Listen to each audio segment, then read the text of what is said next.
Be sure to follow Wager Detective on Twitter, Instagram, YouTube, and TikTok.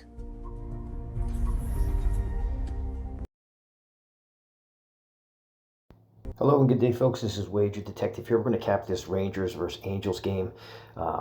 Today is August 10th, 2026. Gore versus Detmers. The Rangers are coming off of a homestand, a 6-game homestand, and the Angels are coming off of their Florida Marlins series where they're going to be coming back home now. So both teams on travel in this game. As we get into this cap, we look at the Rangers' last 9 games. They're batting .235 with a .269 average, and not really doing good with the numbers jump up when they got runners in scoring position, but not real good batting average over the last 9, 69 for .294. When we look at this team, I like this team, man. I like Brandon Nimmo, Berger, Duran, Young, Peterson, Jock Peterson. I don't know if he's going to be in the lineup tonight, but they got some guys in this lineup that are good. Seager just recently came back, so definitely a talented team. You see Young there leading the batting average there for his team. Peterson with 21 home runs. Berger's leading the team in RBIs there. When we look at the Rangers on the road this year, 27-32. They're scoring about 4 runs a game, 8 hits a game, just a little over 1 home run per game. Excuse me. And batting .245, so with a .715 OPS. But again, 27-32 for the Rangers in road games this year. I don't know if this team's going to make the playoffs, but they definitely have talent on the offensive side of the ball, and I think they could make a push. But if we look at them in night games this year, 39-38, averaging 4 runs a game, 8 hits per game, and averaging a little more than a home run per game. And when they go against left-handed pitching, which they will see today in Detmers, they're averaging 1 run per game, 2.22 hits, averaging .254 against left-handed pitching this year in 154 games.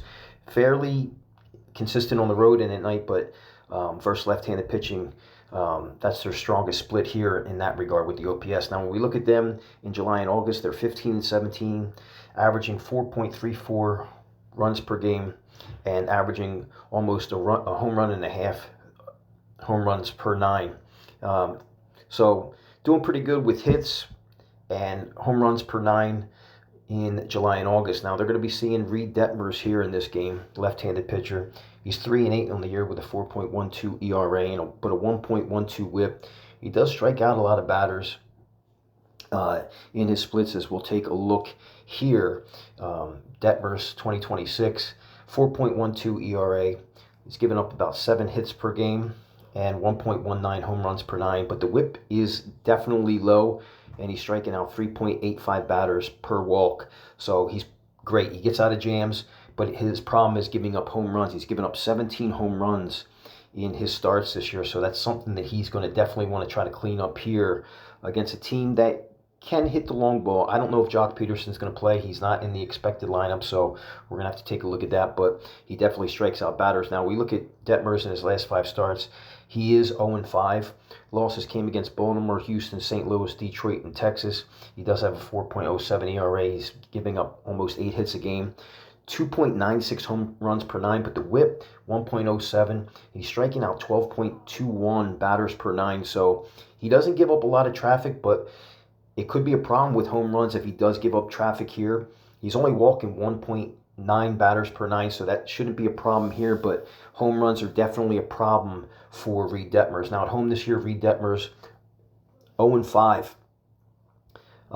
Or his record is 0-5, excuse me, with a 71 innings pitched. He's given up about 7 hits per 9, a home run per 9, and he's striking out 11 batters per 9 at home this year with a 1.01 WHIP.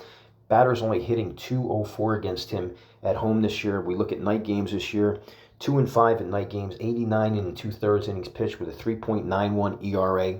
He's given up 11 home runs, again, 1.1 home runs per 9. The WHIP still down, 1.10 WHIP, and in night games he's got a 221 batting average against in night games. So the walks could be a problem here in a game like this again, but the WHIP is relatively low. So 25 walks in 89 and 2/3 inning.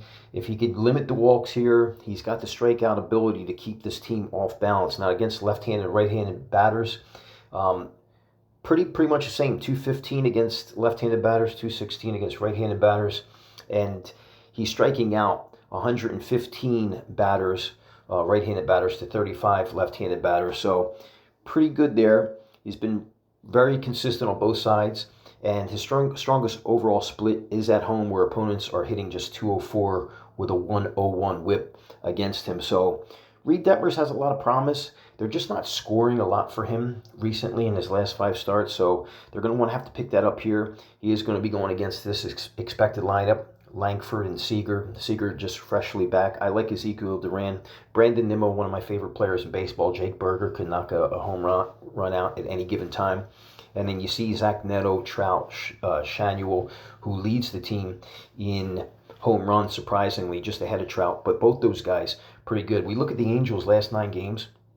They're batting only 187 with a 0.9, and their batting average with runners in scoring position is 0.93. They left 54 batters on base in their last 9. They're ice cold offensively, the Angels. I don't know if that could change here now that they're coming back home. They're struggling to convert scoring opportunities with runners in scoring position. And we look at them in their last 9. They went against the Brewers, went against the Milwaukee, went against the Brewers, went against the Orioles and Miami, and they only won 3 out of their last 9. But if you look at it, they're just not scoring runs. Even in the wins, they're scoring about 4 runs a game. If we look at what they've done in their last 9, the Angels are 3-6. They've only scored 13 runs to 47 for their opponent. Comes out to a minus 34 run differential.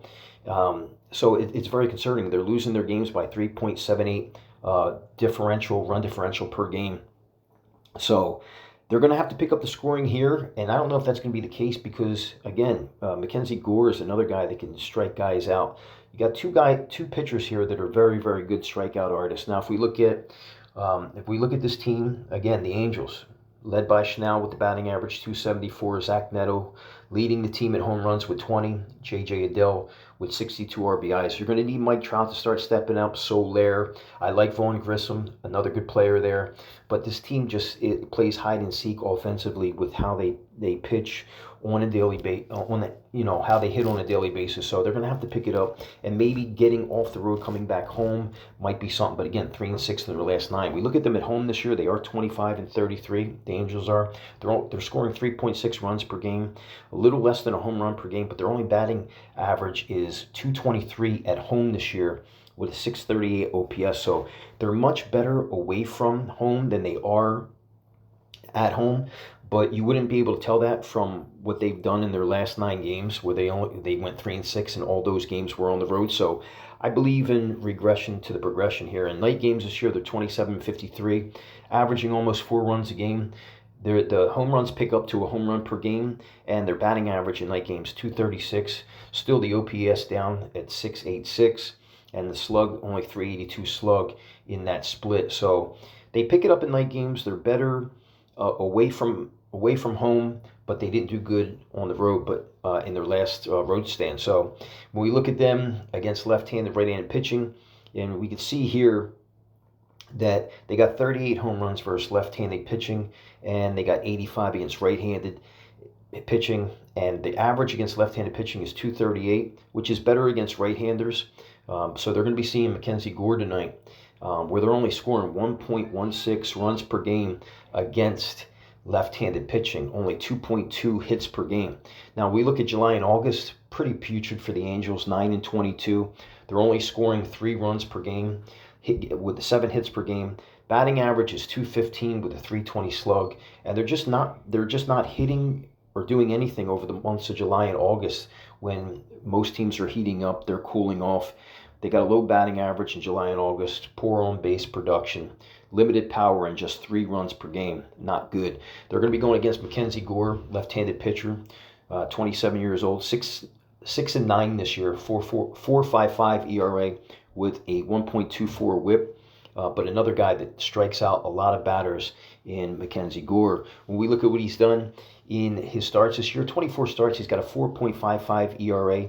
He's giving up 1.12 home runs per 9, but he is striking out 9.7 batters per 9, but the whip is a little concerning, 1.24, but he does seem to find a way to get out of jams with that strikeout ability.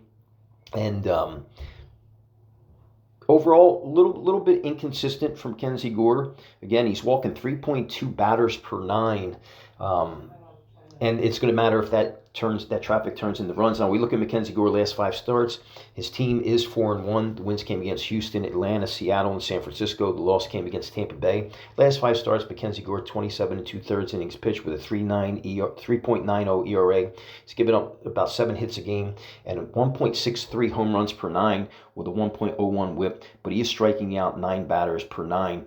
But those walks could turn into home runs. Now, Gore, again, 4-1 his last 5. He's given up 5 home runs, which in his last 5 starts, which is his biggest concern. His team is scoring 5.2 runs per game to 4.2 for his opponents in his last 5 starts, and 29 strikeouts for him in his last 5 starts for Mackenzie Gore. Mackenzie Gore on the road this year, 13 starts. His record is 3-7, 65 1/3 in road starts this year, giving up almost 9 hits per 9, giving up a home run per 9, and he's walking 4 batters per 9, but he is also striking out almost 10 per 9. That 1.41 WHIP is concerning, and the batting average 248 against Mackenzie Gore in his road starts this year. So not really good there. If we look at night starts, he is 3-6 in night games this year, 75 1/3 with 4.42 ERA. He's given up about 8 hits per game, a little short of a home run per 9. The WHIP concerning, 1.34, and in night games, batters are hitting 241 against him. So you look at the night, you look at the road, the ERA is up. It is concerning. He is giving up home runs and he is walking batters. Now against left-handed and right-handed pitching, when we look at this, he does have a lot more experience against right-handed batters, where he struck out 112 batters and 369 at bats compared to 120 bats from left-handed hitters. Left-handed hitters got a better on-base percentage and a better average against him than right-handed batters. Right-handed batters are being held considerably, but I factor that into the amount of at bats. But if you look at the advantage, he does have more of an advantage against right-handed bats in a larger sample size. Left-handed bats seem to get to him, but his ERA rises to 5.79 on the road, and his WHIP climbs to 1.41 on the road. So a mixed bag there with Mackenzie Gore. And again, he's going to be seeing this lineup tonight. Expected Zach Neto, Trout, Schnau, Vaughn Grissom, Guzman. I mean, these guys, they could force him to work counts. And then also, once that happens, home runs could be a problem. Now, against left-handed batting or right-handed batting, he's seen more right-handed bats. He has a little bit more success against them. Now, when we get to the bullpen, we look at the Angels. They're 24th in baseball with a 4.43 ERA. And we look at their usage. They haven't had much usage this week. Sean Anderson got banged up in 3 1/3. And then Tyler Salcedo saw some action this week as well. But when we look at the Rangers bullpen, they looked overworked. All these numbers are from August 4th to now. So Jacob Latz, 3 ERA. You look at Jordan Montgomery, 6.75 ERA. He's pitched 79 pitches. Jacob Latz, heavy work, pretty decent workload this week out of the pen. Cal Quantrill's in there, but he's a starter primarily. So their bullpen has been used this week. Chase Silseth with a 6 ERA. Not looking good. So I would give the freshness advantage bullpen to the Angels. They're coming back home off the road. They're not really good at home. If we're looking at this game, guys, the over-under is 8. I would look at the first 5 under in this game. And again, if we look at what the Rangers have done, they're coming off that homestand where they did go 5-2 against San Francisco and Baltimore. So looking pretty good there, but they did use the bullpen considerably in the last week. And now they're flying out to the Angels, where the Angels, you see them here, they're coming off that 6-game road trip against Baltimore and Miami, where they only won 2 games, but they're really not scoring runs. So it's a battle of who's going to do what in this game. I think both these pitchers, starter pitching, they're going to neutralize these bats in the early going. And then I think once you get into the game and it gets to the bullpens, I just feel like the Angels might have a little bit more of an advantage, even though we looked at, as we look at both these pitchers, I think the thing that stands out from Mackenzie Gore is his walks and his whip away from home and his record away from home. And I know that the Rangers played good at home, but now you're heading on the road.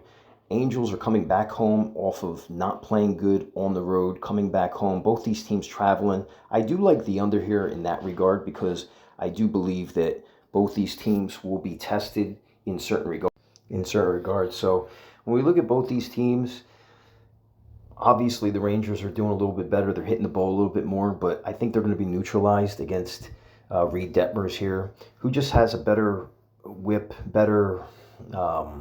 He could strike out batters too. Both these guys are strikeout artists, but I give the Angels the advantage because they are at home, and I just think this game will go under first five, and I think full game total it'll go under as well. So, but oddly enough, in this spot, I think I trust the Angels a little bit more. I like the lineup construction of the expected lineup, and I just don't know if Jock Peterson is going to be in the lineup, and I don't even know if it would matter. I mean, again, Reed Detmer is pitching well this year, can match strikeout for strikeout with Mackenzie Gore, and I just think that the Angels' progression will get better at home here, coming off that road stand. I think maybe seeing this pitcher who can, the walks add up, the whip is higher. All the metrics for me are leaning towards the Angels win this game. So this is Wager Detective. That's my call here, calling the Angels to win this game. And for this total to go under first five under, I think the under for full game total could be a problem once we get into the bullpens and if the game opens up. But that's the call here from Wager Detective. Wager Detective calling the Angels at plus 100 and this game to go under the first 5 innings, whatever the total is. And then full game total, I'm not really certain about. I would still lean the under there, but I think the bullpen is more fresher for the Angels. The Texas bullpen's been taxed, so that's my call here. Wager Detective calling Wager Detective calling the Angels money line and under 8, full game 8. I hope you enjoyed this breakdown. This is Wager Detective. Thank you for tuning in. I love all my fans out there, present and future, and I'm trying to get better at this, and I'll talk to you soon. Good luck. Be sure to follow Wager Detective on Twitter, Instagram, YouTube, and TikTok.